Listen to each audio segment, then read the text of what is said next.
धनिष्ठा के जो नेटिव होते हैं ना, वो बहुत ज्यादा एम्बिशियस होते हैं, बहुत ज्यादा एम्बिशियस होते हैं। किस तरह के लिए, किस तरह की चीजों के प्रति वो एम्बिशियस होते हैं? एक तो वो एम्बिशियस होते हैं मटेरियल चीजों के प्रति, ठीक है। कई बार अगर नेगेटिव हो जाए ये नक्षत्र, तो ये ग्रीड की एक्सटेंट तक भी चले जाते हैं, ठीक है। मटेरियल के लिए एम्बिशियस होते हैं।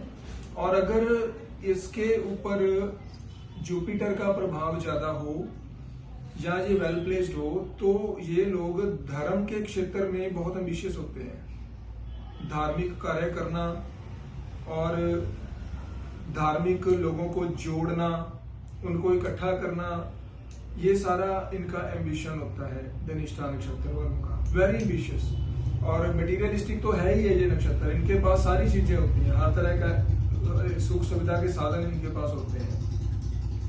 तो कुल मिलाकर ये जो नक्षत्र है धनिष्ठा, ये एक बहुत अच्छा नक्षत्र है।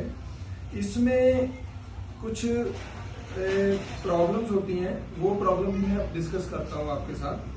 पहले थोड़ा सा और डिस्कस करें। इनकी ना ब्रदर सिस्टर्स, उनके साथ बहुत अच्छी ट्यूनिंग रहती है। सिबलिंग्स के साथ अच्छी ट्यूनिंग रहती है, लेकिन इनके जो रिश्तेदार होते हैं उनकी तरफ से इनको प्रॉब्लम रहती है। मतलब कि कई बार तो रिश्तेदारों की वजह से इनको बहुत बार शर्मिंदगी उठानी पड़ती है। एम्बैरेसिंग बोलते हो ना, रिश्तेदार या कोई रिलेटिव्स जो हैं वो इनके लिए एम्बैरेसिंग सिचुएशन क्रिएट कर देते हैं धनिष्ठा वालों के लिए। ब्रदर सिस्टर के लिए गुड है, अदर रिलेटिव्स के लिए वो इनके लिए एम्बैरेसिंग है, ठीक है। एम्बैरेसिंग कंडीशन क्रिएट कर देते हैं। अब अगर हम हेल्थ की बात करें तो Dhanishtha is not a good नक्षत्र फॉर हेल्थ। कारण मैंने बताया था कि शनि का और मंगल का प्रभाव रहता है इस नक्षत्र के ऊपर, तो हेल्थ के लिए ये नक्षत्र गुड नहीं है। आपने वो पिक्चर देखी होगी ना, भीष्म पितामह, उनको लास्ट टाइम पे उनकी उन्होंने जब शरीर छोड़ा लड़ाई में, वो किस तरह से इंजर हुए। बहुत सारे इतिहास में ऐसे लोग हैं, गुरु हैं, जिनका धनिष्ठा नक्षत्र था और उनको जो लड़ाई में उनको बहुत सारी इंजरीज हुई। तो धनिष्ठा नक्षत्र को लड़ाई झगड़े से अगर वो जाता है तो वहां उसको इंजरी होने की संभावना है। तो लड़ाई झगड़ा इनका नहीं होना चाहिए, वहां इंजरी हो जाएगी, ठीक है। और ये मार्स के साथ रिलेटेड है, तो हम अगर दोष माने शरीर में तो ये पित्त दोष। पित्त क्या होता है? गर्मी के साथ संबंधित जो रोग हैं, ये रोग धनिष्ठा नक्षत्र वालों को ज्यादा होते हैं। जैसे कि लिवर में जो पित्त होता है, जो बाइल होता है, तो लिवर के साथ संबंधित रोग हो गए, ठीक है। जितने भी गर्मी से डिजीज बढ़ती है वो सारी जो है वो धनिष्ठा में होने की संभावना रहती है। अगर 6th लॉर्ड का संबंध, छठे घर का जो लॉर्ड है उसका संबंध धनिष्ठा नक्षत्र के साथ बनता है, या 6th हाउस में ही धनिष्ठा आता है और वहां प्लेनेट की प्लेसमेंट है, तो फिर प्रॉब्लमेटिक है चीजें। क्योंकि 6th जो हाउस है वो हमारा रोग का हाउस है, तो वहां पे आके इंसान को, नेटिव को, जो पित्त के संबंधित बीमारियां हैं, जो वो सारी की सारी बीमारियों का सामना उसको करना पड़ सकता है और वो लंबी चलेगी, ठीक है। और मुंह में जो छाले हैं, अगर 2nd हाउस में आता है, 2nd हाउस में धनिष्ठा पड़ेगा, तो हम 2nd हाउस से क्या देखते हैं? माउथ है ना, हमारा स्वाद है। मुंह में छाले पड़ जाना, ठीक है, मुंह पक जाना, ये सारी चीज 2nd हाउस के साथ अगर जुड़ेगी तो वहां मुंह में छाले देगा धनिष्ठा नक्षत्र। अगर 8th हाउस के साथ धनिष्ठा का संबंध बन जाए 8th हाउस में ना, तो फिर ये सुवियर एक्सीडेंट इंजरी के योग देता है धनिष्ठा नक्षत्र। सुवियर अगर एक्सीडेंट का योग बन जाए, ठीक है। और अगर ये 12th हाउस के साथ संबंध बना ले तो ये हेल्थ के ऊपर, इंजरीज, एक्सीडेंट के ऊपर जो पैसा है वो इंसान का खर्च होगा।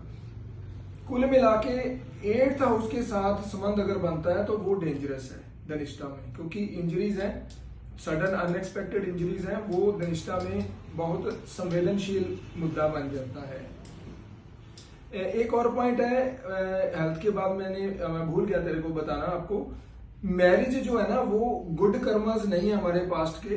अगर धनिष्ठा नक्षत्र में हमारा प्रोमिनेंट प्लैनेट आता है या 7th हाउस का संबंध बनता है, तो समझ लेना कि मैरिज को लेकर गुड कर्मस नहीं है। स्पेशली फीमेल नेटिव, अगर किसी फीमेल नेटिव का जो हॉरोस्कोप है वो आपको दिख रहा है कि 7th लॉर्ड का संबंध या 7th हाउस का संबंध धनिष्ठा में है, तो मैरिज में प्रॉब्लम्स आने की संभावना होती है। ठीक है, मैरिज के लिए ये कोई बहुत बढ़िया नक्षत्र नहीं है। और अगर मैरिज हो भी जाती है तो मिस कैरिज, अबॉर्शन हो जाना, प्रेगनेंसी में प्रॉब्लम आ जानी, प्रेगनेंसी में ज्यादा पित्त का रहना, गर्मी का रहना, अबॉर्शन हो जाना, अगर 5th लॉर्ड का संबंध इसके साथ बन जाए तो प्रेगनेंसी में ये प्रॉब्लम देता है। ये डिस्ट्रक्शन तो है ही, मार्स की जो एनर्जी है, डिस्ट्रक्टिव एनर्जी, वो तो इस नक्षत्र के साथ जुड़ी हुई है। अब इस नक्षत्र को ठीक कैसे करना है? अगर आपकी कुंडली में धनिष्ठा में कोई प्लेनेट है तो आप देख रहे हो कि ये वेल प्लेस नहीं है, तो इसको ठीक कैसे करना है? तो मैंने आपको बताया था ना कि इसकी जो इंस्ट्रूमेंट्स हैं, इसका जो वो है ड्रम और बांसुरी।